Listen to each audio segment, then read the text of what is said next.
Alright, what's up y'all, it's LakerFan here. As y'all can see by the title of today's video, we're here to talk about how I ISO on a 6'6" build with 25 3-pointer in NBA 2K22. So I hope y'all enjoy. If you do, for to drop a like, sub if you're new, turn on the noties, all good stuff, and let's try this one to 1,000 likes. Now, you could probably guess by the title, if you've never even checked out my channel or anything like that, that this is going to be slashing. It's going to be all contact dunks, hops, spins, all types of stuff like that. And I believe in 2K22 that this is extremely tough and difficult. And I'll let other people be the judge of this right here, but I do believe, in my personal opinion, that it takes a lot of skill in this game to be able to actually slash and be able to score with 25 3-pointer like this title says. So you guys can see this dude is a level 40, 99 overall. He is, however, playing with casuals most times. Probably his win percent was only like 60 something, and as you can see in this video, he's playing with a level 5 that's like 91 overall. So props to this dude. He probably plays with his friends and stuff like that. So again, big ups to him. I even do that myself sometimes, but hey man, as you can see, first play of the game, come out here, right stick down, and green on the contact dunk. Now you guys can see by the meter size, this is actually very difficult to do.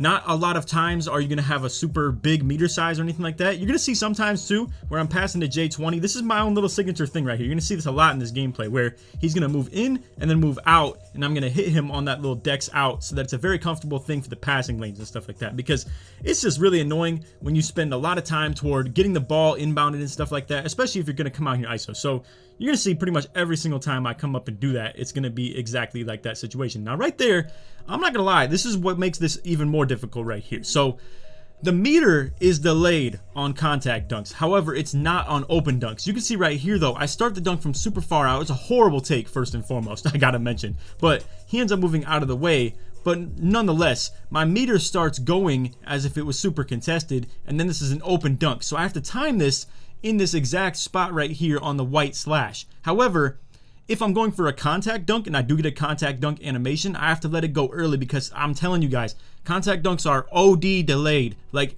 it's not my internet, it's not anybody else's internet, if you're out there wondering. I promise you, it's just that contact dunks have delay on them. I'm not sure why. I don't know if that's ever gonna get fixed or passed, or if they intend for that to be a thing, but either way, that's how it is. So right here again, you can see another good time on the dunk. This man's getting put on the floor. And again, I know a lot of people are gonna see this video and they're gonna have the classic takes on the slashing stuff. Oh, it takes no skill, you're doing nothing with this. And I'm gonna let the people decide how they feel about this stuff right here. You're gonna see right here, I go for the spin dunk, don't get it. I end up getting the ball back. My close shot is super low, so we're just gonna go ahead and take this back to the top. There's no chance I'm making those shots right there.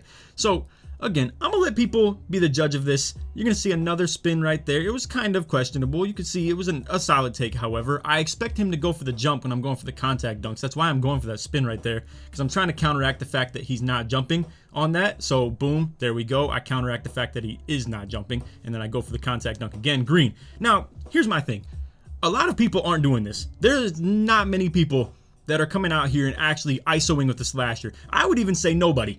To my knowledge so far, I haven't played anybody who has come out here and tried to just dunk on me every single play, and really just nobody who plays like this right here. And again, boom, another green contact dunk. I mean, bro, this is really crazy. And I will say, one thing I really love about this game is that they show a lot of skill gap to the slashing, where again, I will say, not a lot of people have been doing this. Some people are literally afraid to throw lobs, mind you. I've seen it plenty of times. A ton of people are afraid to go for dunks because the X button is being horrible in terms of getting contact dunks. You're gonna see I'm gonna go in on this one. I get it very early on this one, however. So again, I'm gonna just let you guys know, on contact dunks, you pretty much have to release the ball right where this marker is right here. So I definitely mistimed this one. This is all on me. It was a complete mistake from me, and I just mistimed it very badly. But on contact dunks, you really have to let the ball go super early, and it's super weird and not very convenient in terms of me actually coming out here and doing this. And that's why I feel like a lot of people have been scared to come out here and do this style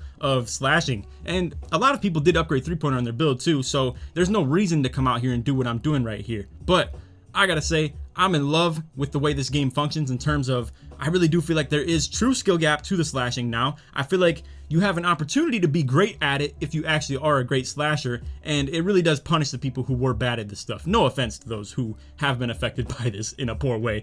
I'm not gonna lie, I do feel for a lot of you guys out here, but I've been loving this stuff so far personally. So in this game, you can see I did go 6 for 9. Didn't really make every single shot or anything like that. You can see J20 went 3 for 3 from 3-pointer as well, but I greened, I want to say 3 or 4 contact dunks in that game right there. Had a nice spin lay as well.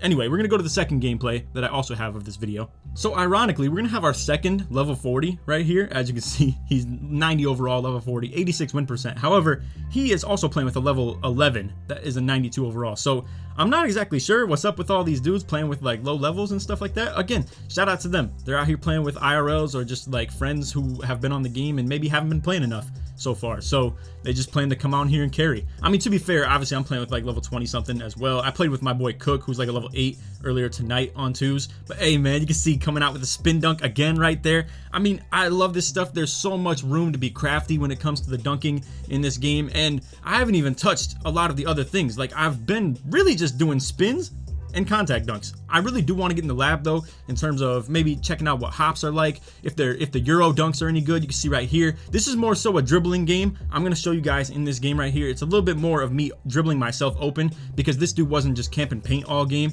whereas in the last one he was definitely sitting pretty low and just kind of opening up to me just contact dunking all game. This one right here, you can see I actually have to get past him quite often, and it's going to require a little more stick with the dribbling rather than stick in terms of timing the contact dunks and stuff like that. So again, every single time you're going to see me boom, weave in, weave out, make it so I can get a really easy pass with a lot of time and really not have to have so much BS in terms of the shot clock. You can see right there though, I am dribbling really poorly right there, get stripped. He's obviously going to be on that. You guys know the deal when it comes to the steals in this game. And hey, like I said, if the dude's playing with a low level, I'm not going to put it past him that he couldn't really play great offense right here, because you're going to watch on this one right here. Me and J20 are playing solid size defense, where I'm going to be on the right, he's going to be on the left.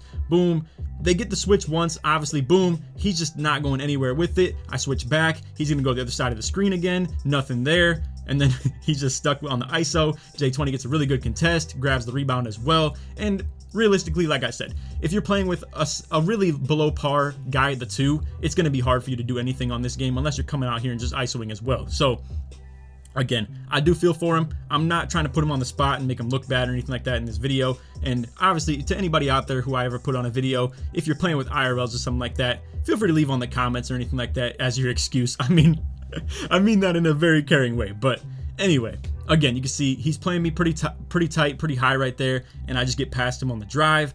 I'm not going to sit here and tell you guys, though, that playing paint is a very good way of playing defense on me. You can see right there, obviously, I just don't get the contact dunk meter to pop up right there, and then he kind of sags down. I dot J20 for the green right there. I will say, though, like I was just saying, I don't think that playing paint is a good way of playing slashers in this game. I really would encourage to still get up on me tight and make me actually dribble properly. Because you can see right here, I have no problem. Like, I can just be patient with it and do what I want. And boom, green. Like, I can just keep on dribbling until I find my crease and get a really good angle. You need good angles and good trajectory in terms of actually setting up your slashing in this game too, because it does make your meter a lot bigger if you can get a really good take. Like right here, he is quite below the paint, but you can see he's still in quote-unquote solid position, so the meter is a bit small compared to other times where it'll be super easy take. But you can see right here, just off inbound, hit this Damian Lillard behind the back. This meter is pretty considerably small for how short this player is right here, and he's not really in perfect position by any means. But either way, this is still makeable by all means. A lot of people, though, are going to believe that that's not makeable, and I've seen a lot of the feedback from the slashers, man. A lot of people are struggling in this game, and I do understand why. But I will say, I think the game is at a really good spot right now. People who see this gameplay, they're going to be like, oh, slashing does not need any type of buff at all. But me personally, I do think it could see a little bit of a buff. There have been games where I struggle. I obviously am showing you guys the good of my gameplays. However, this was one of the first times that I hopped on 2v2 with this lineup. What's very convenient about this lineup is I line up at the 1, whereas my boy J20 is on a 7'3" and he lines up at the 2. I'm going to be completely honest and upfront with you guys. Playing against 7'3s or anybody that's at the big man spot who has really high interior defense and block rating is detrimental to my build. Like, I need to ISO on point guards pretty much. So when I play on 2v2, I definitely intend to line up at the 1, which is kind of the way I want to play with this build anyway, as far as defense goes. I'd rather guard point guards than to guard the bigs anyway, especially for the sake of 2s, where a lot of 7'3s are going to come out here and go crazy in terms of the interior, and I'm not contesting those dudes. There's no chance. So for me to play at the 1 makes a lot of sense. It definitely works for defense, and for offense too, it's way better. So for me to play with like someone who could post score if they dare to put the point guard on him, and then we get really toxic, is definitely a thing. But at the end of the day, it is what it is. Slashing is hard to do, and it's going to be even harder to do on bigs. So I'm just being completely upfront and honest with you guys how I feel about this. I do think that slashing could see a little bit of a buff though, but again, people who see this gameplay right here and the last one right before this, they're gonna be like, yo, this does not need any more help than what is already shown. And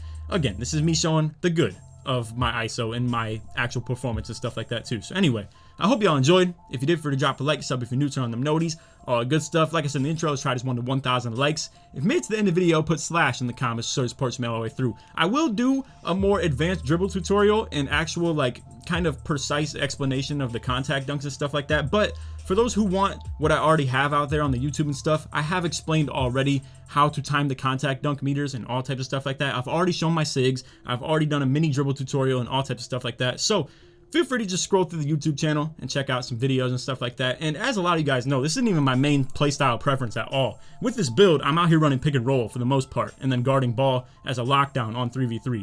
So I'll just let this little 1v1 clip roll while I'm just kind of finalizing my thoughts and stuff like that. But again, a lot of you guys know this isn't exactly my main intended playstyle or anything like that. As far as this like 1v1 court goes, for the market right here where it's not make it take it, this build is very hard to perform well with too, just for anybody who's out there that is thinking that they might want to play 1v1 court. I've still kept a pretty solid record on this stuff because a lot of times people don't realize that I can't shoot early on in games. It lets me get my slash takeover, but this right here, what you're gonna see off rip, is part of the reason that I lose a majority of the games that I do, where boom, even this dude at 6'8" is just sprinting to the 3-point line, green, wide open.